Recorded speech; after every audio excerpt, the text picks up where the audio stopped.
Hello, this is the Screen Watching Podcast. Today, a podcast in 5 parts. First, we do reviews. We look at Masters of the Air and Colour Purple. Second part, we look at Intermission. We take a look at the Oscars. Third part, we do more reviews. In the Know, an NPR Ira Glass-inspired TV comedy, and Anatomy of a Fall. And in the fourth and fifth parts, This Week in History and the Birthday Quiz. Folks, this is Screen Watching. Stay with us, won't you? This is not like TV, only better. Television! Teacher! Mother! Secret lover. What, that's it? That's your movie? Well, I said that I had an idea for a movie.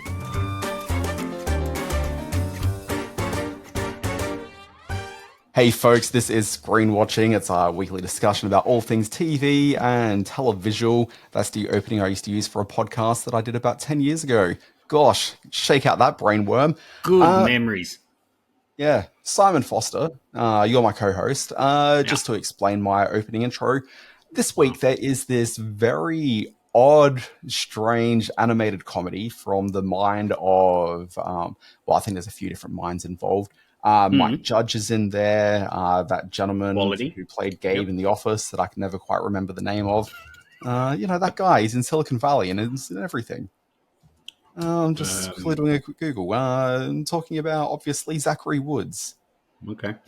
Look at his face and he'd be like, oh, that guy who's in every comedy. He does the famous I learnt karate online, the clip from The Office where they're all breaking up laughing. That's him, isn't it?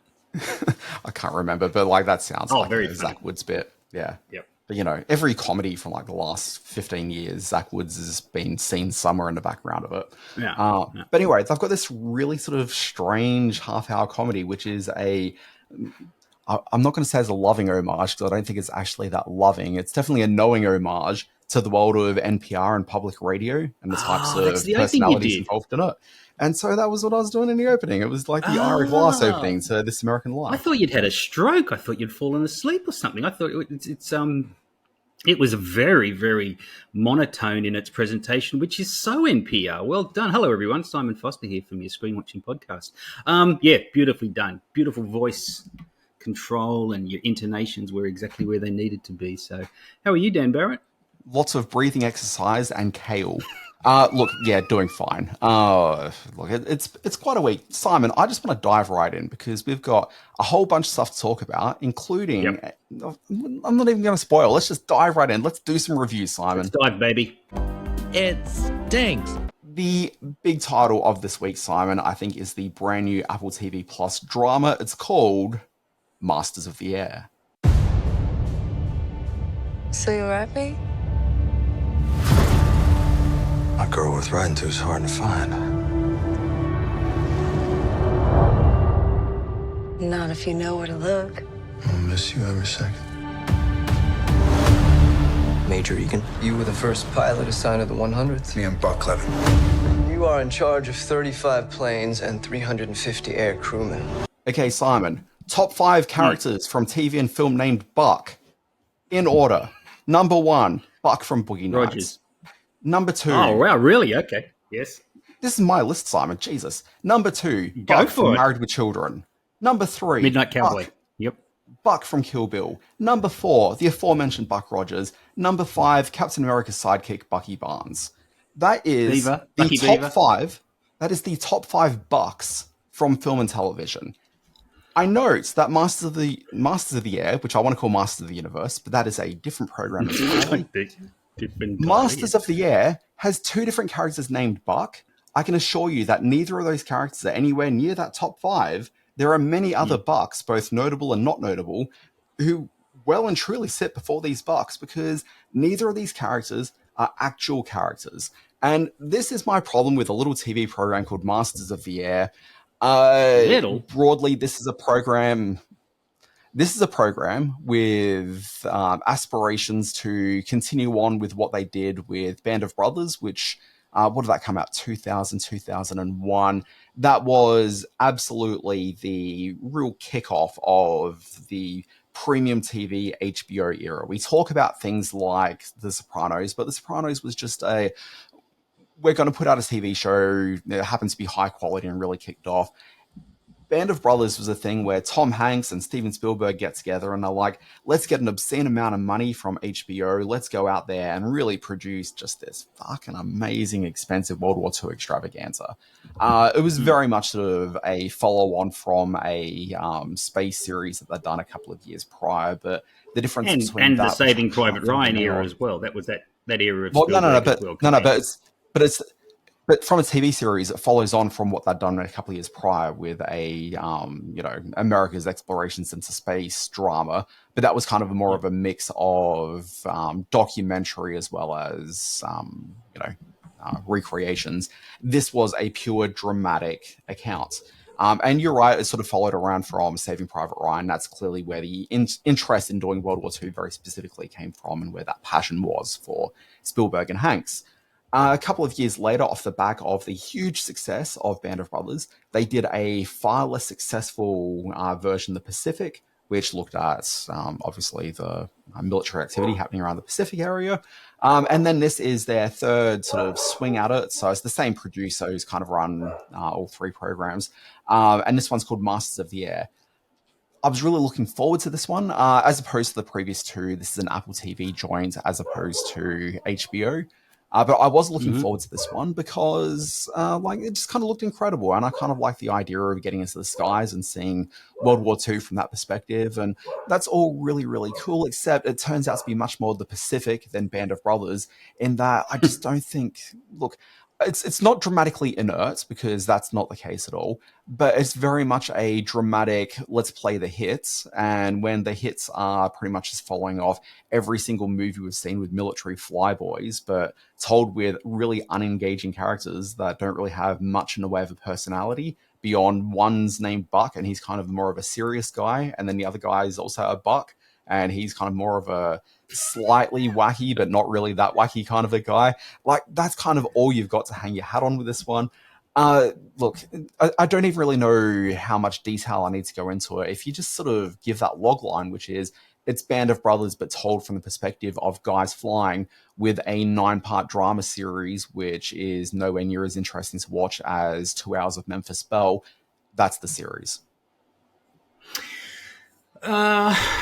Yes, look, it's you're not wrong. This very much reminded me of those old Commando comic books that I read when I was a kid. It's that kind of representation of what I haven't thought about those in years, Simon.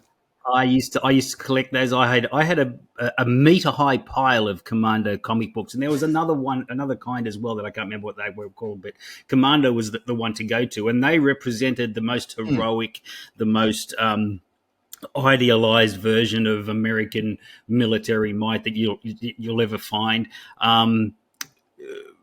Whereas Band of Brothers, coming off the back of Saving Private Ryan, was sort of steeped in a new kind of realism that you see in World War II films. Masters of the Air certainly adopts that visually. The stuff up in the sky with the bombers, and later in the series, the P-51 fighters, and the dogfights between the Messerschmitts and the bombers is pretty incredible to watch. The experience of being inside the cockpit and experience the bullet hits and the bomb drops and the flyboy talk is really very exciting. But you're right about the really sort of thin characterizations when it gets on the ground. This is very much a rose-colored glasses view of what it's like to be in the military. There are sad moments, of course.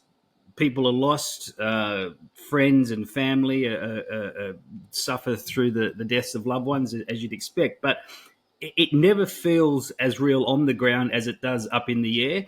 And I think that's kind of the fault of maybe Spielberg and Hanks trying to maintain that very all-American feel to this, when even in the relatively short period of time since Band of Brothers came out and Saving Private Ryan, the way we look at US military might has shifted, and something like this feels relatively short period of time. Simon, it's been 27 years since 27 years, but it's been from the end of World War II to when Saving Private Ryan came out, we still had this kind of a glorified air about what it meant to go to war and be a young man in battle. In the last 20 years, that has changed somewhat, certainly for the generation of people who are watching Apple TV. So this feels sort of at odds a little bit with its maybe its target's audience or its locked in audience. It's the people who are in their chairs at home watching this. So I liked it and I binged the whole series. So I've kind of seen it all the way through to the end, and it wasn't without its dramatic moments, and certainly the stuff in the sky is exciting, but it feels a little bit of a different time to me. Yeah, there's this emerging, well, I don't know if it's emerging, it's definitely been around for a little bit. It's an ongoing conversation you find online with people talking about dad TV. And I even note that one of the exemplars of what they call dad TV, which are these sort of fairly, I'd say, sort of uninspired action adventure TV dramas, although that's probably unfair to a couple of the shows that get labeled with dad TV tag, but things that kind of feel like that sort of dramas of yesterday but have a sense of sort of masculinity around them. So Reacher is probably the key example of a show around at the moment. Sure. As I can't think of the guy's name, is like Alan Richards, I think is the name of the actor who plays Reacher. He had an interview the other day where he's like, "Oh, the TV show I'm in is not dad TV, even though it's absolutely dad TV." I was watching Masters of the Air with that kind of in mind a little bit, and I don't know if this is necessarily what I'd brand as dad TV, but it's certainly dad TV adjacent.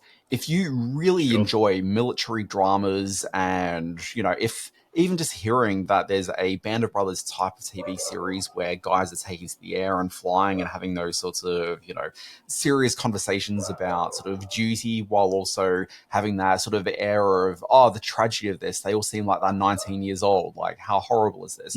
Like, if that sounds really appealing to you and you're salivating at the idea of watching that, like, you're absolutely going to enjoy this. But if you're coming at it thinking, I'm just looking for, like, the next quality drama, I think you're just going to find this a little bit flatter than you ideally would like. And that's definitely the perspective I probably came to it at. But if I was a bit more into the genre, I think I would probably lap this one up because production quality is amazing. They've certainly spent the money on it. And while watching it, I couldn't help but think about the fact that Apple TV are launching this in January of 2024. This is right before they're launching their new headset, the Apple Vision Pro.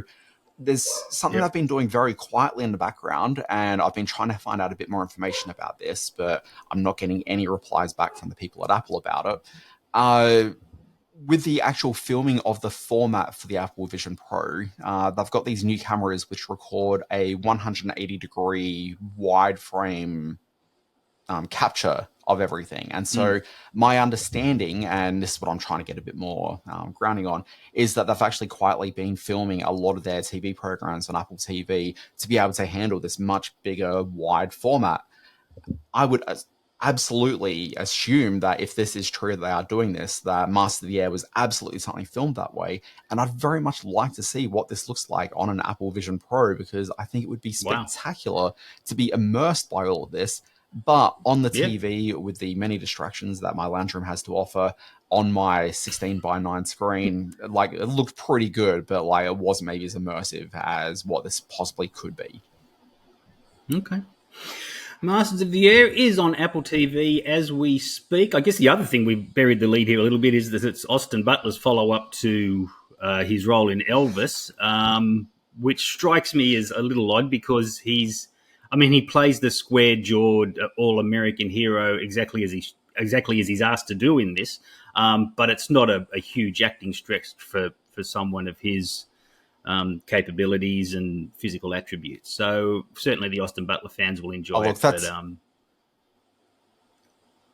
Yeah, look, I mean, that's the case for all the actors in this. Like, Barry Keoghan starts cropping up in the show. You know, you do find there's some notable young actors that sort of come through. I hadn't seen Elvis because I've got a real aversion to watching anything Baz Luhrmann created. I just can't do it. As much as I would love to watch a movie about Elvis, and Priscilla is certainly on my mind as well right now, and I haven't gotten to see that yet.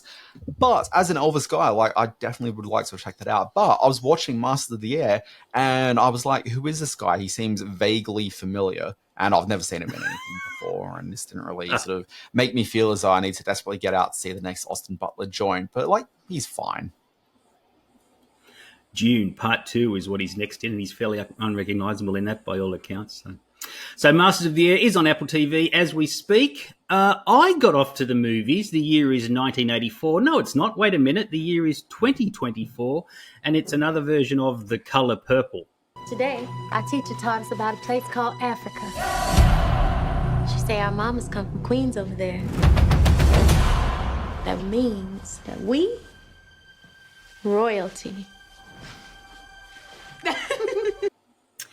I have, and this is going to sound a bit silly or a bit strange coming from a middle-aged white guy in Sydney, Australia, but I've got this strange relationship with The Color Purple. I want to say I read Alice Walker's book in high school, but I've spoken to people I went to high school with, and they said, no, we never did that. So maybe I just read it as sort of in preparation for Spielberg's 1984 film. Beautiful book, incredible story, very moving, extraordinarily dark and powerful in parts. Dan, at the back of the room there with your hand up. Yes, what would you want to say? I didn't know you could read. Oh, yeah. I've been reading for many years now. Sorry, just on the topic of reading, can I just sort of mention, you did mention Commando, yes, which obviously has lots of pictures, so I assumed you were okay there. The Commando comics that you discussed are actually British-produced comics, and yes, are still in production. As of December 2023, they've made 5,710 of them. I believe it. I must have had the first 3,000 or so. I had heaps. So, get back to The Color Purple. I reckon if you can still find if you can still find a news agency, I know they still sell them. Like, you just have to find a news agency for this to be possible, though. Yeah, sorry, go on. So then I went into Spielberg's. Now, the interesting thing with Spielberg's film was that I was at a point in Spielberg's life where everything was Raiders of the Lost Ark and everything with Jaws and E.T. and all these very high, fanciful sort of films. So when he tried to go super serious with The Color Purple, I had a bit of an aversion to it, had a bit of a reaction to it. So what I saw it once at the movies, that was it. So what I did prior to seeing this new version of The Color Purple, a musical, mind you, and I know how much you love musicals, I went back and watched The Color Purple the morning of the day that I saw the new Color Purple. Now, the Spielberg version still has all the issues with it that I remember at the time. He couldn't help himself being wildly sentimental in parts. It was shot by the director of photography that he used on E.T., so it's got that glow, that sort of very almost Disney-like glow to it. But having watched the film the morning of seeing this new one, I realized that it also had this beautiful old school cinematic quality to it, which is lacking in the new version. It also had the kind of casting that is inspired. Whoopi Goldberg in the lead role of Celie, while certainly having movie star charisma, she's meant to look, as she's described in the film, ugly and awkward and strange, and she does look like that. She's cast to look like that. In the new version, Fantasia Barrone plays the lead character. She's one of the most beautiful women to ever step in front of a camera, and it detracts from who Celie is and Celie's actual rise out of the from underneath the thumb of Mister, who's played by Coleman Domingo in this one, who's everywhere at the moment. So I found a newfound respect for the Spielberg version in hindsight.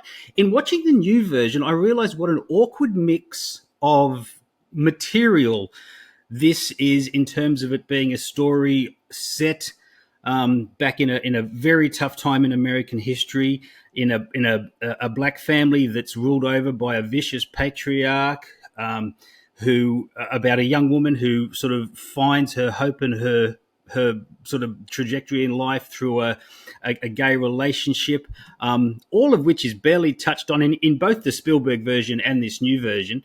And then you've got the added mix of songs, and it seems like such a strange concoction when you add all these dark moments in American history and all these very potent and powerful themes with not very good music. The songs themselves, or maybe even the staging of the songs themselves, feels very underdone.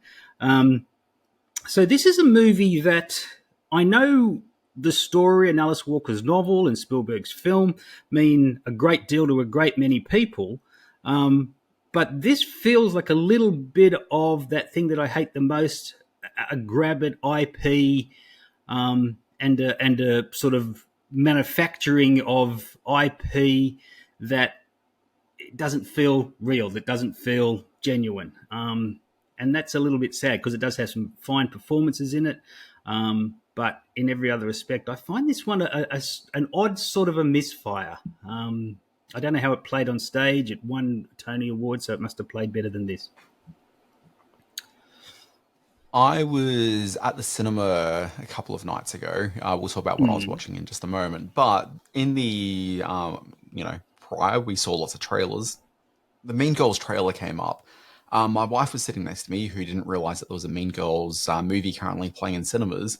And she was just confused and befuddled by what she was seeing on the screen. And she's like, why have they remade that? And I'm like, well, it's not a remake of the movie. It's an adaptation of the Broadway musical.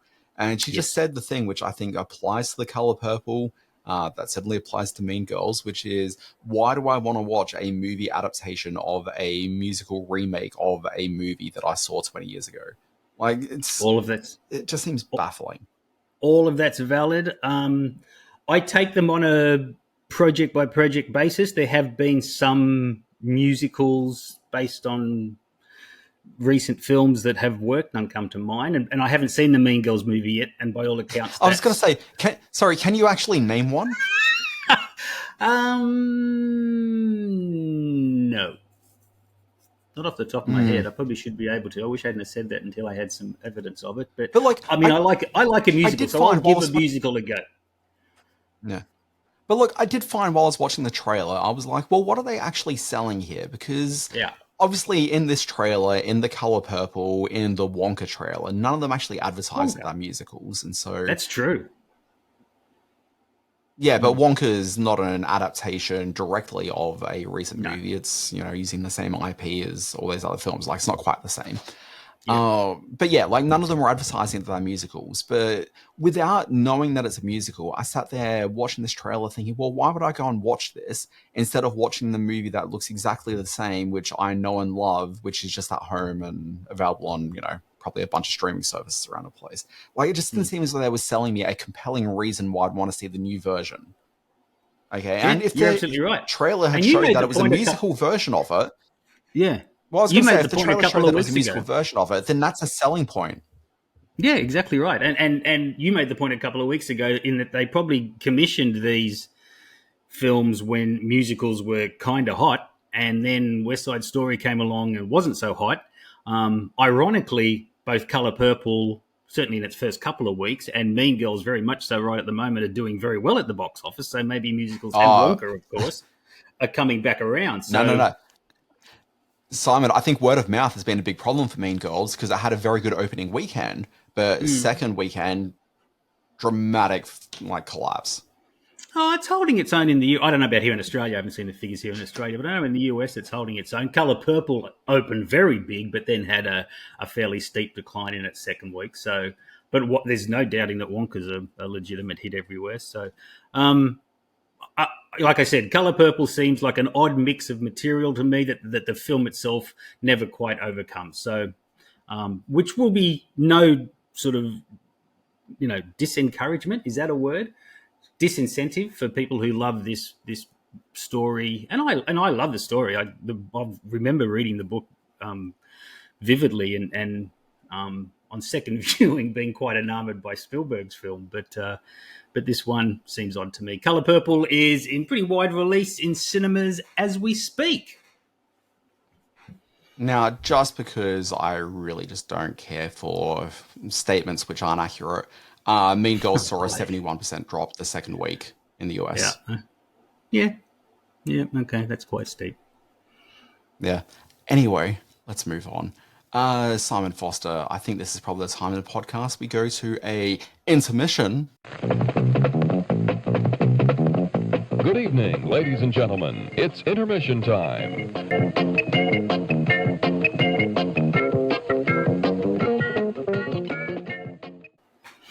Now, nothing fills me with more dread than when Dan Barrett texts me and says, I've got a hot take on something. I'll tell you about it during the podcast.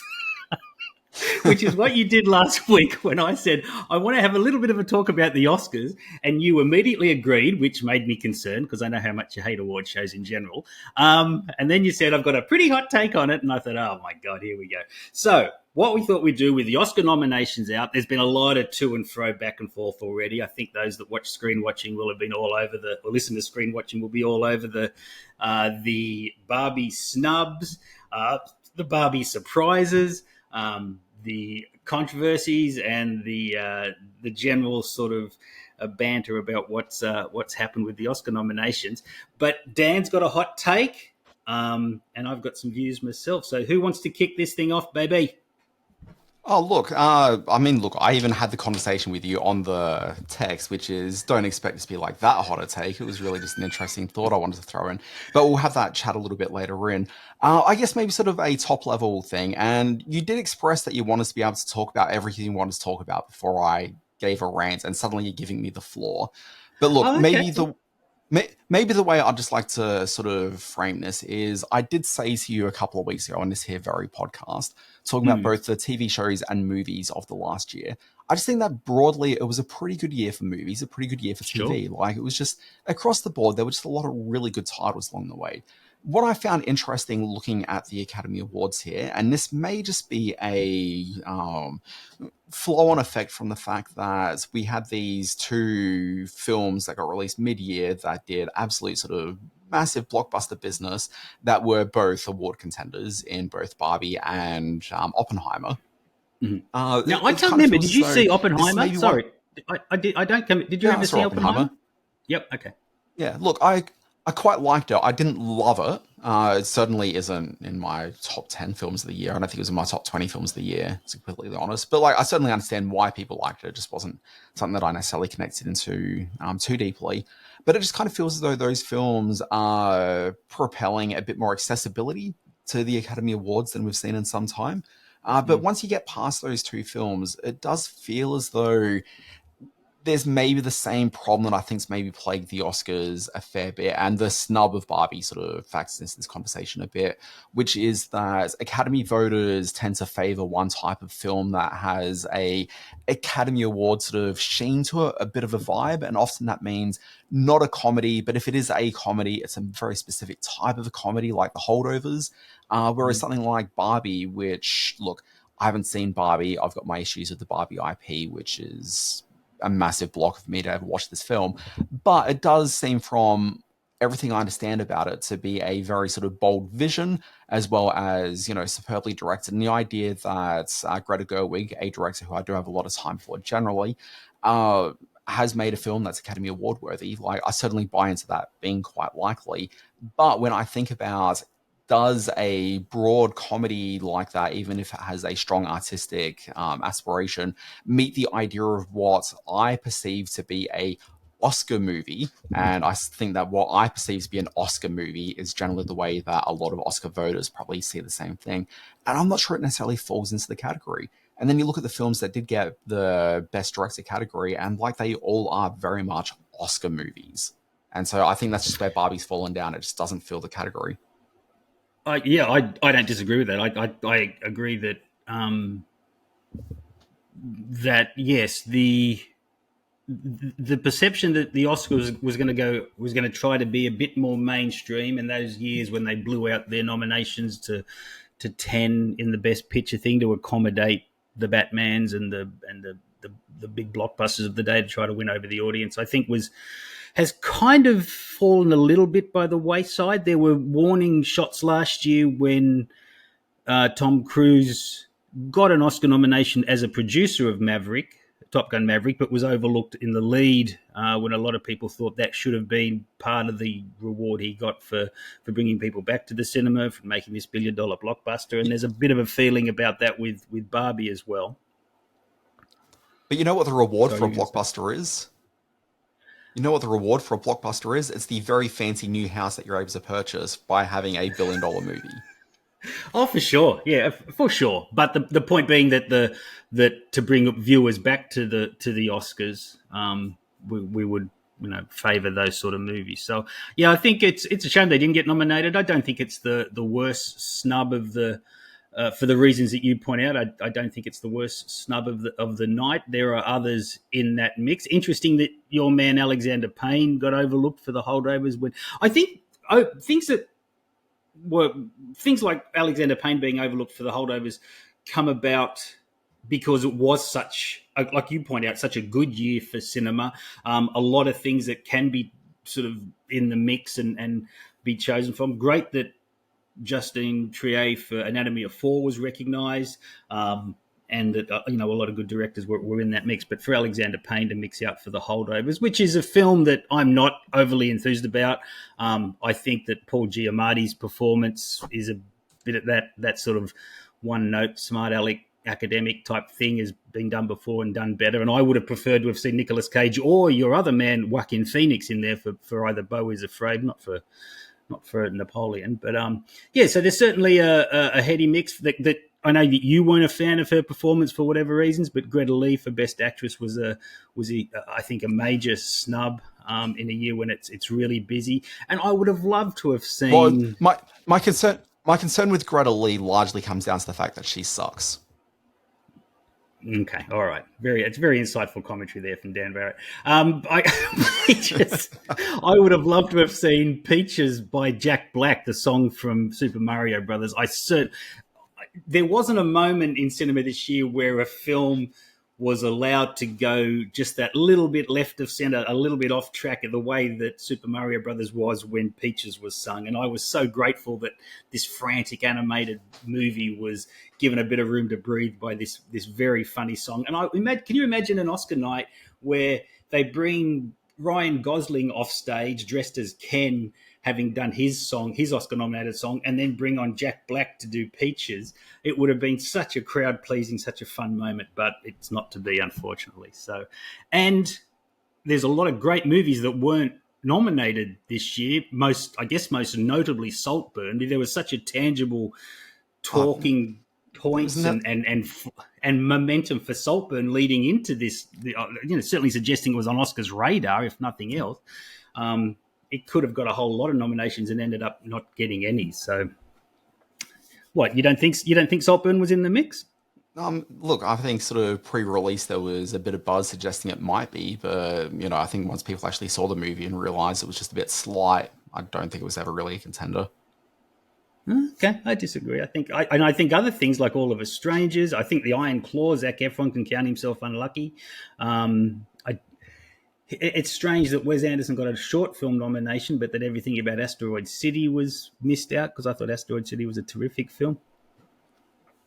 Yeah, see, I didn't care for Asteroid City at all. I think that the Henry Sugar short film he did, certainly, I think it was very good. I was surprised to see it nominated, though, only because I really saw that as a TV series that was gussied up as short films.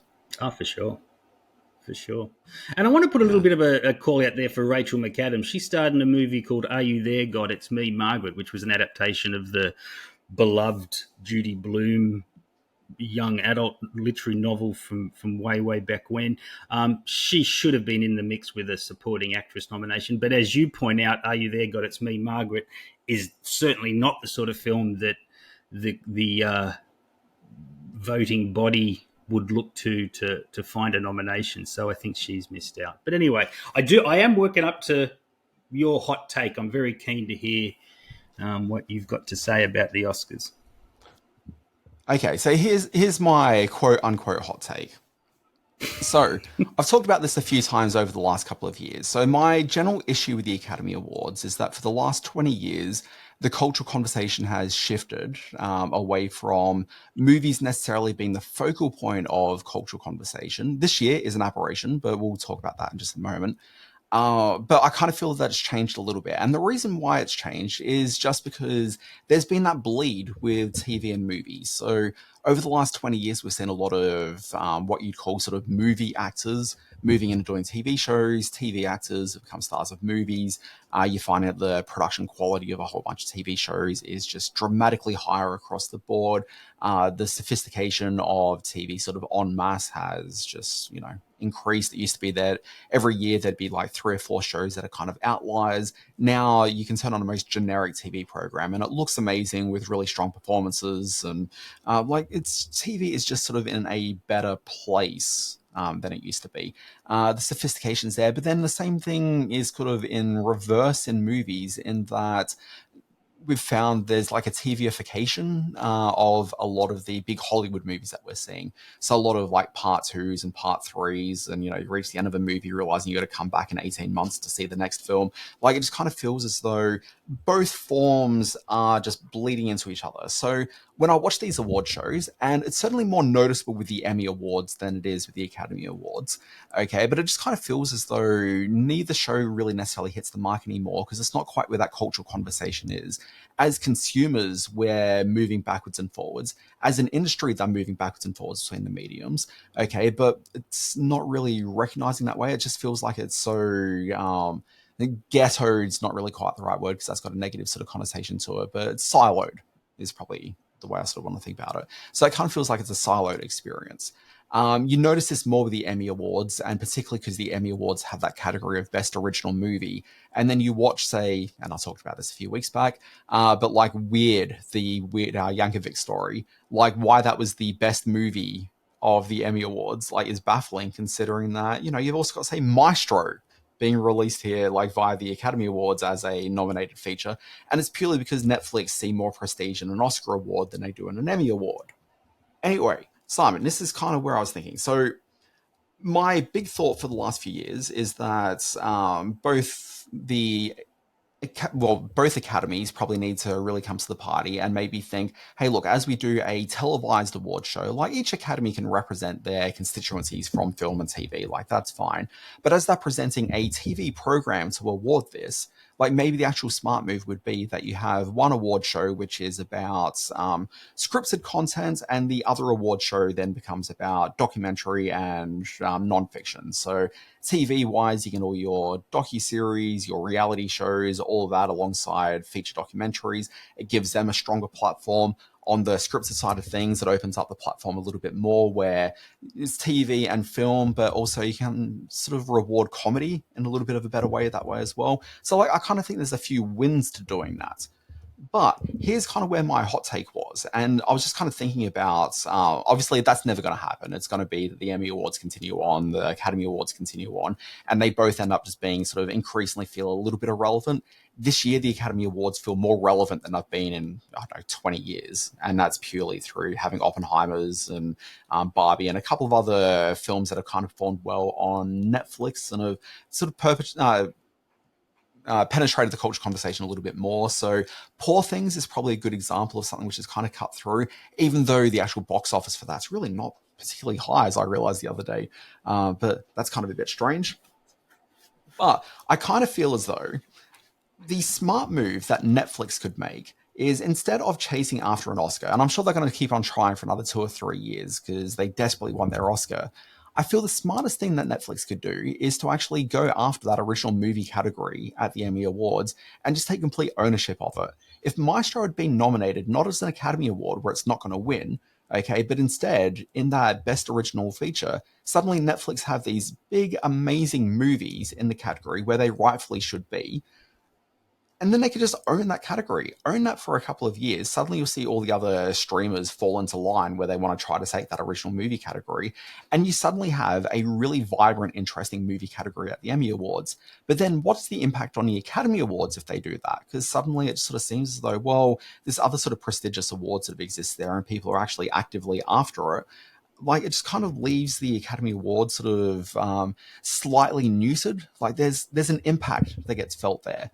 And I kind of think Netflix would be really smart doing that, because in a couple of years' time, the broadcast rights for the Emmy Awards are up as well. If Netflix could start owning that category, in a few years' time, as they're trying to chase these big live events, like, get the rights to the Emmy Awards and bring that over to Netflix. Suddenly you have this award show which nominates and regularly awards Netflix programs, Netflix movies, which you can stream on Netflix. It just kind of feels like the natural place this is heading, as we're starting to see the limiting of broadcast networks as well as having any role at all in these awards. Interesting points. The first probably thing that strikes me is that you're going to have to find, or Netflix or Amazon or Apple are going to have to find a filmmaker who's willing to be the entry point for that sort of campaigning, for that sort of award win. The example being, if Netflix have said, we're going to go all out to if they'd have gone to Bradley Cooper and said, Bradley, we're going to go all out to dominate the Emmys this year, or certainly this category of the Emmys, with Maestro, and it's going to be our prestige title, but it's not going to be Oscar valid and it's not going to go to cinemas.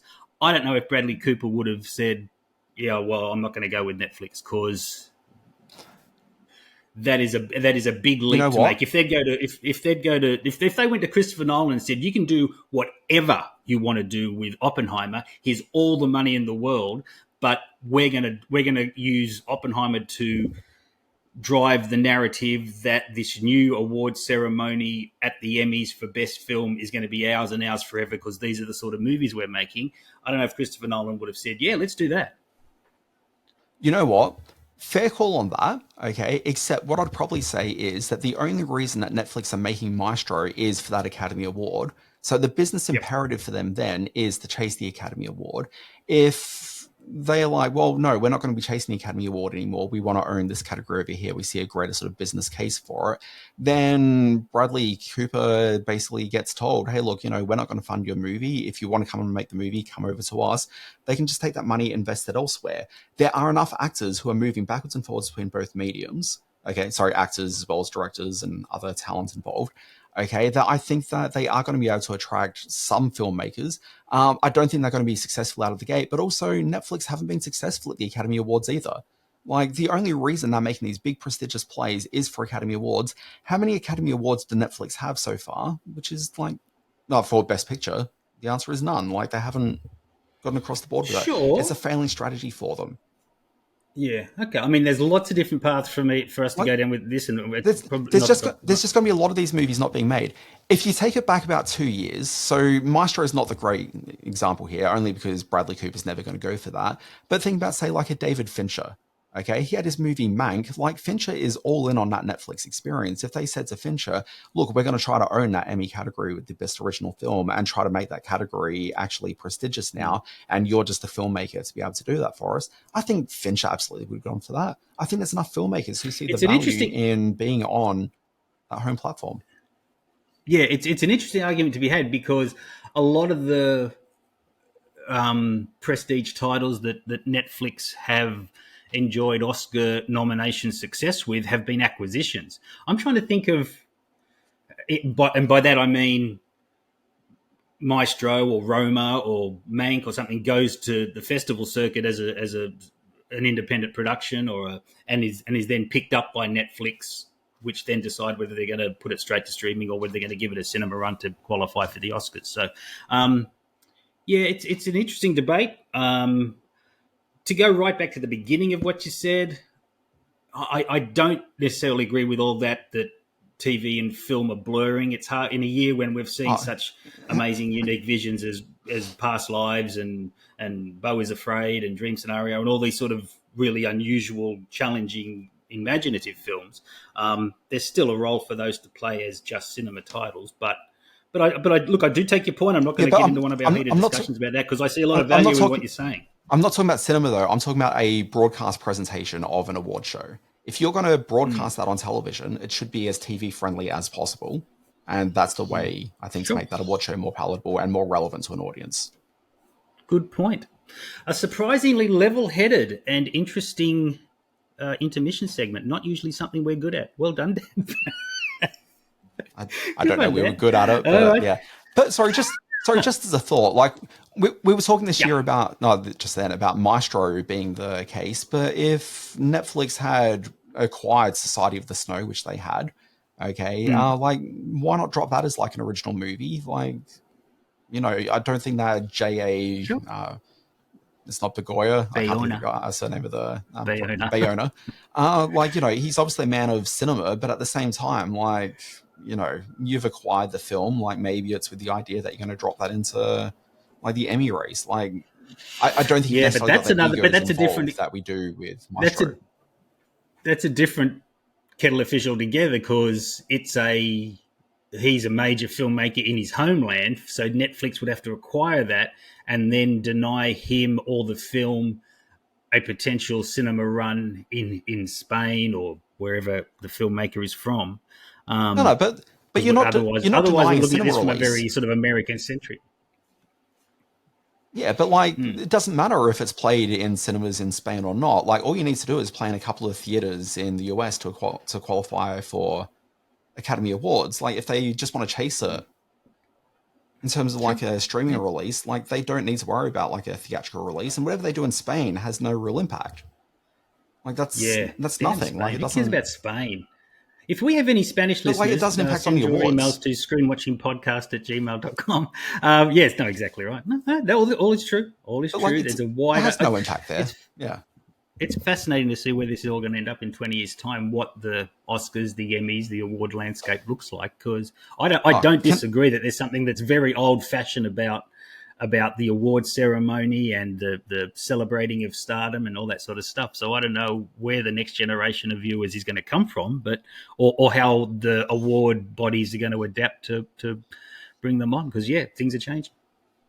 Well, the other thing as well, Simon, is that we're speaking as like old man TV and film people, where you have to look at the rise of interactive storytelling by way of video games. And again, I'm going to mention the Apple Vision Pro, but like it kind of opens the door to interactive VR experiences.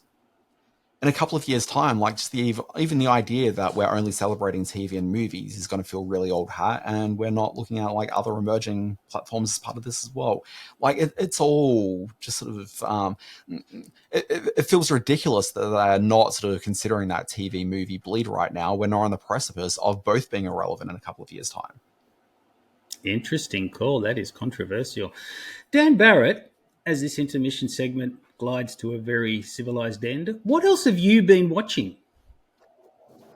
Look, two things. So I opened with the NPR style intro earlier. The reason for that is that there's this brand new TV program called In the Know. Let's play a clip. Hugh Laurie, what should we do about Meghan Markle? I don't know that any action is required. Do you have the research for the first guest? This just says straight white woman. Tells you everything you need to know.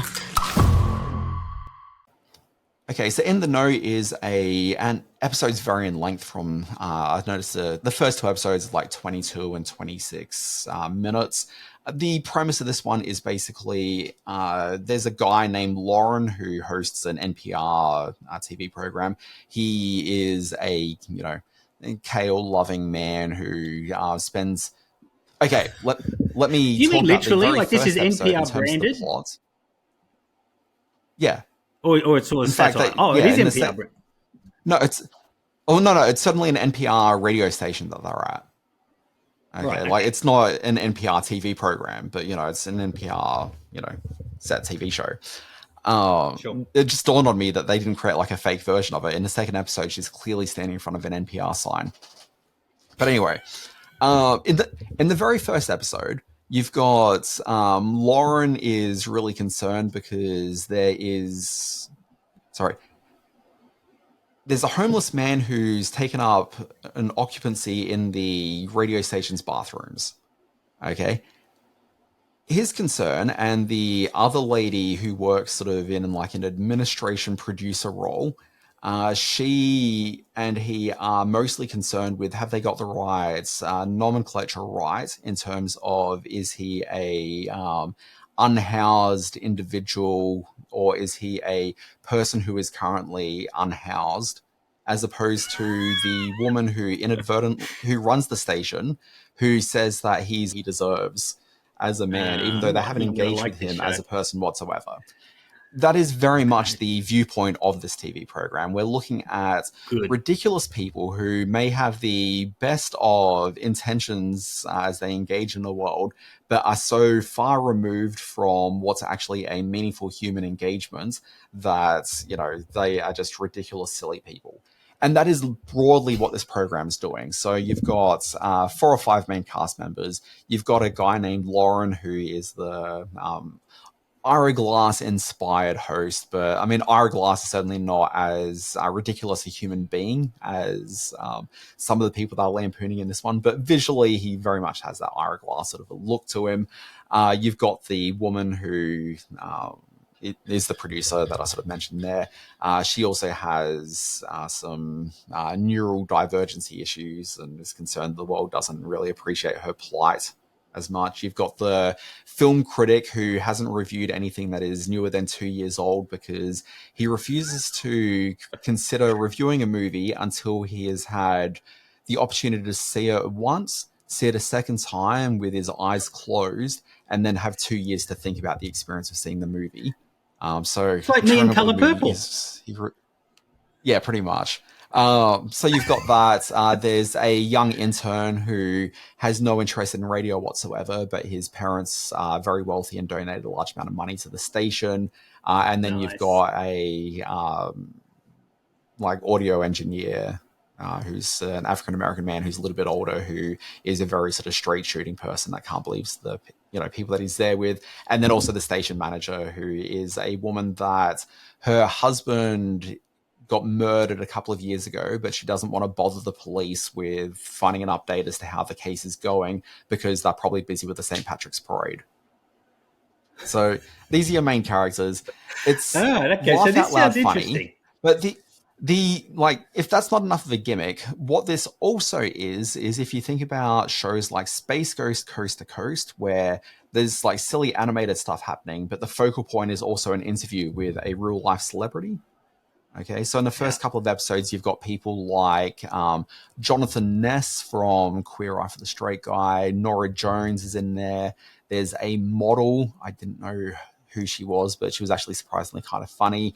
You just have like a raft of celebrities come through. They're not animated. So because we're in 2024, a lot of interviews these days happen over Zoom. So you see them on the computer talking backwards and forwards, and they're given good lines. It's actually funny and engaging. In a way, it felt very much like David Tench Tonight, if people remember that Australian show from a few years ago. Oh my God, that's a cold blast from the past. Yeah, exactly. But anyway, the show, it's got a good pedigree. Mike Judge is one of the co-creators. I mentioned earlier that The Office's Gabe himself, Zach Woods, is the main voice of Lauren, as well as one of the key creatives on this. It's funny. It's just a very solid half-hour comedy that not enough people are going to see. You can see it here streaming on Binge, but it's a Peacock original in US. Nice one. I know you've got another one. Let me roll very quickly into my what else have you been watching. I'm not going to spend too much time talking about Anatomy of a Fall. Those of you who listen to and watch the podcast know that I gave this my favourite film of the year and our best of 2023 wrap up the other day. It has featured very heavily in the Oscars. It's essentially a cop procedural courtroom drama at its core. A husband falls to his death out of a snow chalet window. The young boy may or may not have seen something. The wife may or may not have pushed him. There is a whole series of investigative sort of hurdles that the police go through to find out what's going on. So what you see here is a basic structure as told as a procedural courtroom drama. The brilliance of it is in the complexities with which the characters are presented and the very potent and powerful ways in which the dark secrets of this family, a very standard well-to-do European family, have come unraveled, and the pressures this put on the young boy. Sandra Hüller, I think it's pronounced, has got all the award acclaim. It's the young boy.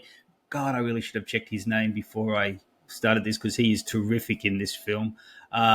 Milo Mercado Grania plays Daniel, and he is terrific as the young boy whose understanding of the crime and understanding of the dynamics of the family becomes so important to this film.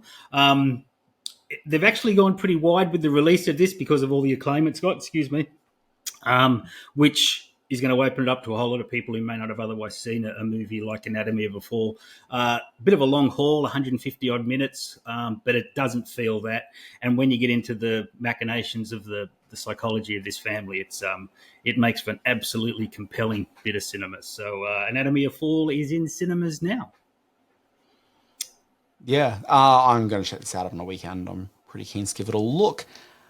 Something I caught a couple of days ago, Simon, was look, I like a bit of drama. I like to really make sure that I'm experiencing the greatest of art house, cinema. So I did go and see the Sydney Sweeney, Glenn Powell, Will Gluck rom-com, Anyone But You. When you said you went and saw this, I thought it was, let me just say, I thought it was a some kind of blooper on my phone, something you'd pressed the wrong button and auto-corrected somehow changed one movie title into this one. I couldn't believe that you went along and saw this fairly derided. I think it's at like 48% or something on Rotten Tomatoes. So I'm keen to hear not only your thoughts on the film, but what the hell you were doing there. Look, a couple of things. One, it's been just a big week, and my wife and I want to see a movie, and our options for Tuesday night were Anyone But You or Priscilla, and I just wasn't in a Priscilla mood. Well, sorry, I would certainly have been in a mood for Priscilla. I don't think I was in a Sofia Coppola mood. It's a very specific mood you got to be in for that. No, you made the right call. Just wasn't there. But yeah, the idea of sitting in a cinema, watching that, having some delicious pizza at the same time, like, you know, it ticked a couple of boxes. So, look, when I saw that, critics have, critics have been sort of fairly dismissive of it. You were just really just ripped into it. I don't think it's that bad. I think that it was a perfectly watchable, serviceable movie that had a few moments of levity. I don't think it's wholly successful as a rom-com. It's certainly not one of the greats in the genre. But there were two things I really wanted to sort of have a quick chat about, which was that, one, I found it actually really, really interesting that this wasn't it's obviously not a will they, won't they, because it's a romantic comedy, and obviously they will. Like, that's just kind of what this is. But usually the way this works is that you got two characters who are coming at this absolutely just hating each other for, like, whatever reason, and then they get together at the end of the movie. Where this structures things not a very convincing where reason. I thought it was actually a bit interesting. Yeah. No, but it's never a convincing reason. But in this, like, in no way is it convincing why they're so upset with each other. But at the same time, like, the actual film is grounded on the idea that these two characters fell in love right at the beginning, and then through a misunderstanding led them to really just be hostile at each other because they kind of felt that the other person had been fairly dismissive at them. And that's actually fairly unique in a rom-com. Like, it's not often the characters fall in love and then are angry at each other because of something like that. Usually they're just angry at each other because they just don't get along and then get to know each other. And then it's like, oh, wait, no, it's been love all along. Do you not think that do you not think that two mature people could have spoken with each other for about 90 seconds and fixed the problem from that opening bit? Look, I don't think that it was set up well in this, but I just thought it was an interesting conceit. Okay, like, we don't really see it sort of play out in that way. I do think that the opening of this was, you know, just really terribly handled, both in terms of that, but also from a cinematography standpoint. The opening scene of this has Sydney Sweeney, who is in whatever city, USA. I don't know they expressly say, although I don't know, it's going to be New York or Chicago. They mentioned Fenway Park. Where's that? That's New York, right? Chicago, okay. Chicago. So they mentioned Fenway Park, so it's definitely Chicago that they're in. But they filmed it in Sydney. Like, they haven't filmed bits in Chicago and then gone to Australia for, like, the destination wedding holiday, which is like the setup for the entire film. The opening scene is Sydney Sweeney literally in Chicago, but walking down the stairs in Barangaroo. Okay, which is fine. Like, you know, this is movie magic. Like, it's all okay. Sure. If you don't know that the stairs in Barangaroo, then, you know, you're not going to really know one way or another. Okay, but the cinematography, the lighting of it looked like Australia from the outset. Like, nothing changes when they go from Chicago to Sydney. Like, it should have a slightly different change in light or just something to indicate that they're in a different country, but that doesn't happen. And before we get emails from American listeners, Fenway Park is actually in Boston. My apologies. I was in Boston. Okay. Yeah, Chicago didn't quite feel right to me, and I knew it wasn't New York, but yeah. Yeah, so they're in Boston. But yeah, like, it didn't look and feel like Boston. Instead, it was just kind of Barangaroo. It was just odd. And for people outside of Sydney, Barangaroo is just an area along, like, you know, it's maybe 15 minutes, you know, in getting away from, like, the Opera House. Like, it's pretty close to get to. It's just on the other side of the harbour. It is. Yeah. Did they lack a little bit of chemistry together? I don't know if rom-com is her thing. He sort of brought a bit of energy, which was fun. And when he did the strip on the top of the mountain, I thought was stupid, but it was, it's. They seemed a bit old to be acting the way they were acting. They should have been more sort of late teens. I get the feeling this was maybe written with a younger cast in mind, but it was cast by these mid-30 actors who should have known better than some of the scenes they pulled off or tried to pull off. Well, Sydney Sweeney, I think, is still in her early to mid-20s. Like, she's sort of age-appropriate for her. And the joke is that he is quite a bit older. Like, they refer to his age quite a number of times through the film. So I think that that's fine. I do agree. I think that they lack chemistry. And I also know this was a height of COVID production. So maybe there's just, COVID protections taking place as part of the production, which may have sort of helped contribute to that. So I wouldn't want to be too dismissive of that, but it's certainly, you don't feel that tension in the film. But also, thinking about, sorry, I know you're trying to say something, Simon, but very quickly, that other rom-com that was filmed roughly at about the same time as that, I think, was the George Clooney, Julia Roberts Ticket to comedy. Paradise. Yep. Yeah, that had like a similar sort of distance between a lot of the characters. Like there was a similar vibe going on there. So maybe there's something. I don't know. Sorry, Simon, you were. All right. So you managed to get out and see anyone but you. Good for you getting out of the house and enjoying a night out with the missus. Pizza at the movies, really? I don't eat it. I can't. No. Yeah, look, usually I'm very much against that, but I was really hungry and it was anyone but you. So ultimately, what does it really matter? Eat a pizza. You're a class act. I think what you need to understand is that there's two things you need to understand. One, the Blue Room Cinnabar actually does an amazingly good pizza, as I discovered. And the other thing you need to know is I just love cinema. Of course you do, yeah, we can tell.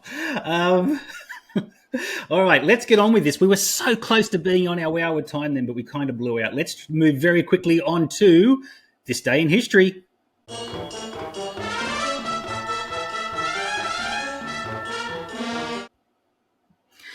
Tough week for This Day in History. Some odd ones this week. What was so unique? January 30, 1961, what was so unique about teen heartthrob Bobby Darin fronting his own primetime special on NBC on this day?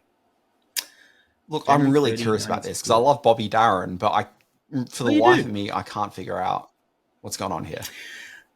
Bobby Darin and His Friends was his first special with guests Bob Hope and Joni Summers. It was produced by Norman Lear. It was originally broadcast in colour, and what's so unique about it was that he was the youngest ever host of his own primetime special. He was only 25, a la Sydney Sweeney, when this was made. So that's interesting. January 31, 1997... which installment of the Final Fantasy video game, this is in your territory, is released to PlayStation by Square and Sony Computer Entertainment? 1997. I don't know why you have this bizarre understanding that I'm a gamer by any means, because I play maybe one to two games a year. I've seen all your three screens set up at home. You've got one of those gamer chairs that you sit on. You've got the ultra fast internet so you can talk to fellow gamers all around the world. You're a gamer guy. I mean, I've been on Twitch for the entire time I've been doing this podcast. I don't know what that means. Okay, so which installment of Final Fantasy came out in 1997? Sorry for being a contemporary man and understanding contemporary issues. Look, I don't know. I know Final Fantasy had been around for a few years prior to this, so it's not the first game. But I don't know. It's certainly... 97 is pre them launching that Final Fantasy movie with their CG actress. I think. Maybe that's the answer. Maybe 1997 was when that film came out. Yeah, because I feel that was early 2000s. No, yeah, it must have been because I was definitely online when that was the case. Okay. So it was installment number 7. Well, I don't know what that means. Okay. I certainly... I don't know why it's in the year history segment, but sure. That petered out. Finally, this is much more relevant. February 1, 1893. Wow, that is relevant. In West Orange, New Jersey, a man named Thomas Edison officially declares what is open for business. February 1, 1893. It's TV related, but Like, obviously. What? In 1893? Well, if this is a screen watching podcast, Simon, should this not be screen culture? Yes, I know what the answer is. It's definitely screen culture. It became open for business. Okay, what is the answer, Simon? Oh, it'll be a company. The answer... maybe? Not even that specific. What is it, Simon? It was America's first motion picture studio. It was called the Black Maria. He had invented the motion picture camera, but then he realized he had nothing to show on it. So in December of 1892, they started the production. They broke ground on what would be known as the Black Maria Film Studios. And it was called the Black Maria because of its resemblance to a police patrol wagon, which was also apparently called the Black Maria. Gee, we're learning things on this podcast that we never knew and are important to know. Yeah, sure. Let's go with birthdays. No, not happy birthday. No, not that. Please, no, not happy birthday. Okay, Simon, hit us with this. Now, there's a clue in this one. All these four, and you know you love my clues, they definitely help you get the answer. They share a connection with one of God's mightiest creatures. January 26, 1958, Ellen DeGeneres. January 27, 1924, India's first international star, SABU. January 29, 1942, the beautiful Claudine Longet. And on January 29, 1880, the comedian W.C. Fields were born. Now, they all have kind of a connection around an animal. I'm going to put it out there. It's an animal. So what might it be? If you know who Sabu is, you're on the right path. Look, I don't know who Sabu is. I know Ellen DeGeneres. The only thing I know about Claudine Longet is she does a cover version of God Only Knows, which is pretty good. And W.C. Fields, I know who he is, but I can't say I can think of one of God's mightiest creatures in connection with him. I've got a vague recollection of Ellen DeGeneres appearing at some stage with a chimpanzee. And if Sabu, based on the picture here that's in your quiz, he kind of looks like maybe he was in a Tarzan movie or something similar. I'm going to say they all appeared on screen with chimpanzees. Oh, see, you're on the right path. You're wrong. They all appeared, or they all have some connection to the great elephant, the mighty pachyderms of lore. They all, let me run through, I'll go backwards. January 29, 1880, W.C. Fields, he starred in a movie called Sally of the Sawdust, which was a 1925 American silent film, which featured an elephant, a cheeky pachyderm that picks pockets and fights off a gang of thugs. January 29, 1942, Claudine Longet, she co-starred opposite Peter Sellers in a little film called The Party, which featured an elephant covered in peace logos and hippie slogans. Sabu became famous. He became a global star, having been discovered for the lead role in 1957's Elephant Boy, based on Rudyard Kipling's book Tumai of the Elephants. And Ellen DeGeneres, she funds a foster elephant named Enkesha, who was found as a baby with her trunk caught in a snare. That's not funny, don't laugh. The David Sheldrick Wildlife Trust took her in and looks after her, the elephant, not Ellen DeGeneres. And the answer this week is elephants. Yeah, sure. I'm really glad we did that quiz. Yeah, that was time well spent. All right, sign off, Dan Barrett. Screen Watching Facebook at Screen Watching Podcast, Threads and YouTube at Screen Watching, or you can email us with all your favourite elephant memories, screenwatchingpodcast@gmail.com. Now, for elephants out there, because obviously they never forget, sorry, I literally just learned some TV news literally right now, and I'm very excited by this. What? Break it here on the podcast. Well, it's already been broken. By the time that I edit this podcast, it'll be a day or two old. But I literally just learned that if people remember the Netflix series The Diplomat, which was one of my shows of last year, part of the plot of that was that the Kerry Russell character, who is the titular international diplomat, she was being courted very quietly by political forces within the US government because there was concern that the vice president would have to would have to leave her post sometime soon as part of a scandal that was emerging. And so they were really feeling out this feeling out their Kerry Russell character to find out, does she want to become the vice president of the United States of America? Okay, so that's the plot of The Diplomat. Okay. Anyway, the news that just broke then, who they've cast as the vice president. Okay. Wow. Joining the show. Yes. Alison Janney. What? Yeah. Well, it's great. That's great safe, casting, isn't it? And, well, yeah. Well, I mean, casting. She's a good actress. Yeah. It's good casting. Like, it's, it's fine. She's going to be amazing in the show. And yeah, it is a little bit safe, but it also fits in with the fact that the showrunner of it is former West Wing as well. So it kind of feels like it's of a piece with that. But yeah, So I'm very excited by this. That's good enough. Good anyway, actress. That'll make it worth folks, watching. Yep. Yeah. If you had signed up to the Always Be Watching newsletter on Friday morning, you probably already know that story because I'm sure it was written. It hasn't been written yet, but it will be very shortly. Check that out, alwaysbewatching.com. It's a newsletter that comes out 5 days a week. And then there's also a bonus Always Be Streaming, which has a listing of all the brand new shows and movies that debuted on streaming that very week. How wonderful. And kudos to you, Dan Barrett, for picking several months ago that Jon Stewart was going to be part of the replacement team at The Daily Show. It was announced this week that he'll be back for the Monday show each week on the current affairs satire. So, you know your business. My stuff can be found at screen-space.net, where there's all sorts of things going. The stars aligned, my friend, in your mind, which is really the most important thing. All right, Dan Barrett, we almost got it under an hour then. Actually, no, we didn't. We blew right out. All right, good for you. Thanks. Nice talking. Bye-bye. Peace out.